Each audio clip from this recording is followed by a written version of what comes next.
Hola, bienvenidos a matemáticas.net. Hoy vamos a explicar la noción de infinitésimo y sobre todo la de infinitésimo equivalente. Es una técnica muy usada en el cálculo de límites de funciones reales, también de sucesiones. Y muchas veces no se explica con suficiente claridad ni de dónde viene. Voy a intentar hacerlo lo más general posible y sobre todo dar algunos ejemplos prácticos de los infinitesimos y los infinitesimos equivalentes más usados. Si os gustan estos vídeos, os animo a suscribiros y a darle like. Comienzo. Supongamos que tenemos una función real de variable real, definida pues en un dominio D no vacío. Consideremos un punto A de acumulación de ese dominio, o bien más menos infinito. Como no estamos trabajando con la topología de R ampliado, estamos trabajando en R ampliado en definitiva, pues por eso tengo que hacer esta distinción, ¿vale? Esto lo hago con la idea de plantear luego el límite cuando x tiende a de esta función. Si es un punto de acumulación del dominio D, tendrá sentido, porque en todo entorno de A habrá puntos de D, es decir, del dominio, y será posible acercarse a A. Bueno, en el caso de que A sea más o menos infinito, ya entendemos que hacer el límite cuando x tiende a más infinito de la función tiene sentido si la función tiene un dominio no acotado superiormente, o por lo menos de forma que se pueda plantear lo que se entiende por este límite, ¿vale? Ya lo veremos en su momento concreto. Bien, sea como fuere, decimos que esta función f es un infinitésimo en A si el límite existe y da 0. Cuidado con esta palabra, infinitésimo. Esto nos entronca con los orígenes del cálculo diferencial. Hablando de infinitesimales, infinitésimos, etcétera, etcétera. Pero aquí, en este contexto, no tiene nada que ver directamente. Es algo más pulido, es esto en concreto. Hay que ser muy preciso, ¿vale?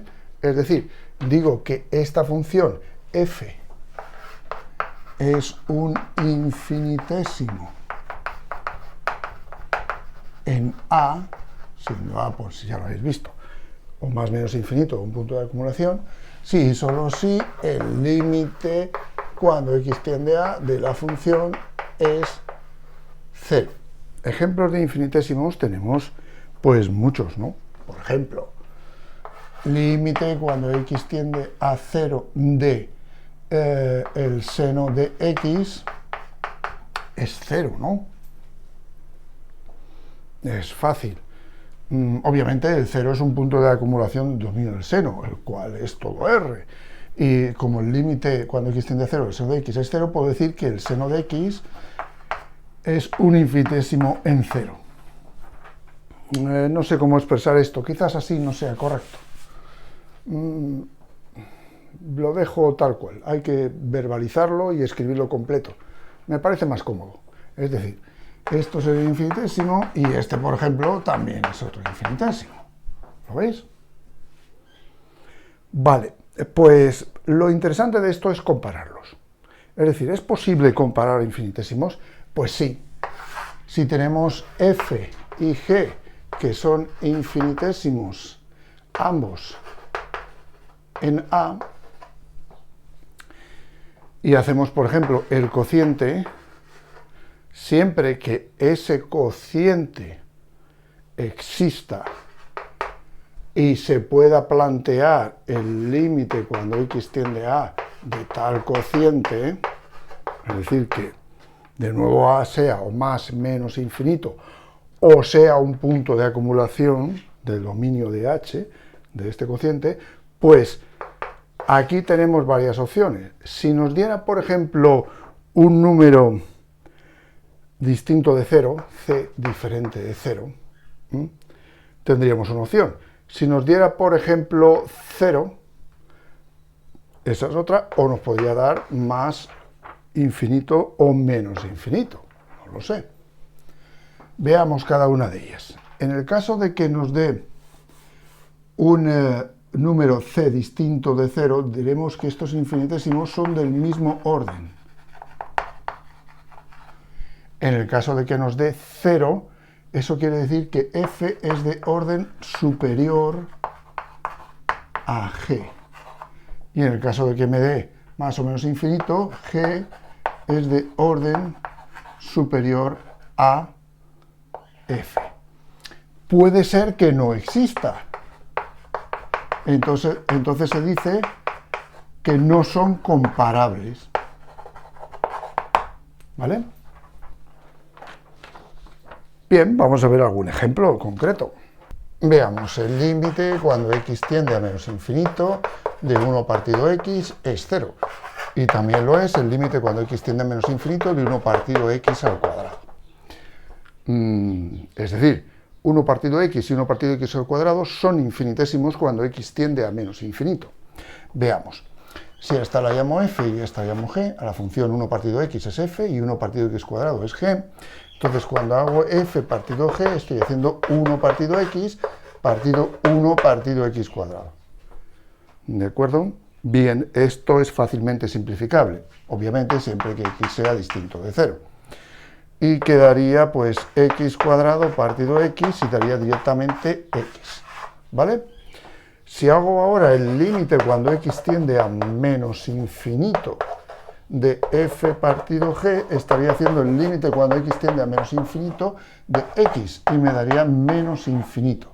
Con lo cual, como veis, g sería de orden superior a f. Es decir, este infinitésimo es de orden superior a f cuando x tiende a menos infinito. Vale, esto es bastante sencillo y no tiene mayores complicaciones. En principio, de todas estas comparaciones me va a interesar sobre todo las que sean de un mismo orden, y en particular aquellas donde se puede hacer el límite cuando x tiende a de f de x partido g de x y de igual a 1. Entonces diré que son infinitesimos equivalentes y tendrán una gran utilidad en el cálculo de límites cuando x tiende a, sobre todo para salvar indeterminaciones. También es interesante mencionar las notaciones o pequeña y o grande. Aquí concretamente vamos a centrarnos en esta idea. Supongamos que tenemos dos infinitesimos, f y g, cuando x tiende a, y que hago el límite del cociente y me da 0, ¿vale? Eso quiere decir entonces que f es de orden superior a g como infinitésimo cuando x tiende a. Pero eso también me indica, a nivel de notación, que f es o pequeña de g, o minúscula, también se llama así. Estas son las famosas notaciones de Landau, ¿vale? Diría que f es o minúscula de g cuando x tiende a. Bien, vamos a desarrollar un poquito esto. Esto quiere decir que para todo epsilon existe un delta que depende de epsilon, de forma que el cociente es menor que un determinado epsilon, este que hemos tomado al principio, siempre y cuando x menos a sea mayor que 0 y menor que delta, ¿vale? O sea que tengo aquí, si desarrollo esto adecuadamente, una acotación del valor absoluto de f.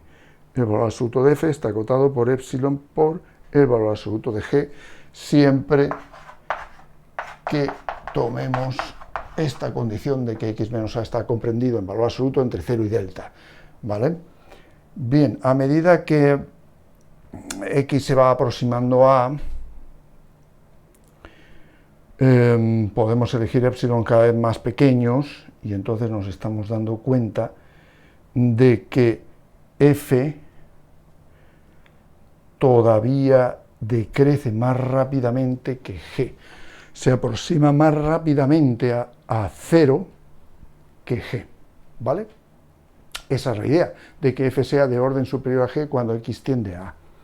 Bueno, esto de la notación de Landau, la O minúscula, es interesante, pero precisa de un desarrollo independiente en otro vídeo. De momento, con esta idea os puede valer. Vale, pues si ahora nos centramos en la obtención de infinitésimos equivalentes, vamos a desarrollar una serie de resultados que son muy prácticos, como ya he dicho. Voy a poner los principales. Muy bien, los principales resultados son estos. Seno de x y x son infinitésimos equivalentes cuando x tiende a 0, ¿vale? Para abreviar esto, normalmente se escribe así: seno de x equivalente a x cuando x tiende a 0, ya sea con una simple expresión de este tipo o doble, ¿vale? Como queráis. Luego, la tangente de x es asintóticamente equivalente a x cuando x tiende a 0. El arcoseno de x también es equivalente a x cuando x tiende a 0. El arcotangente de x también equivalente asintóticamente a x cuando x tiende a 0, o infinitesimos equivalentes. Ya estoy dando otra denominación, pero es lo mismo, infinitesimos equivalentes o asintóticamente equivalentes, ¿vale? Bueno, pues me queda más. Tengo 1 menos coseno de x equivalente a x cuadrado partido 2 cuando x tiende a 0. Cuidado con esto, ¿vale? Luego, 1 más x elevado a alfa menos 1 asintóticamente equivalente a alfa x o infinitésimos equivalentes. Todo esto cuando x tiende a 0, ¿vale? Siempre hay que precisar en qué valor estoy haciendo el límite. E elevado a x menos 1 equivalente a x cuando x tiende a 0, b elevado a x menos 1 a x logaritmo neperiano de b, por supuesto b mayor que 0 y distinto de 1, cuando x tiende a 0, y el último, pues, logaritmo neperiano, penúltimo, logaritmo neperiano de 1 más x a x cuando x tiende a 0, y luego logaritmo en base b de 1 más x logaritmo en base b de e cuando x tiende a 0, ¿vale? Por supuesto, b mayor que 0, b distinto de 1. Bien, procederé a demostrar todos estos resultados en el siguiente vídeo. Termino por ahora.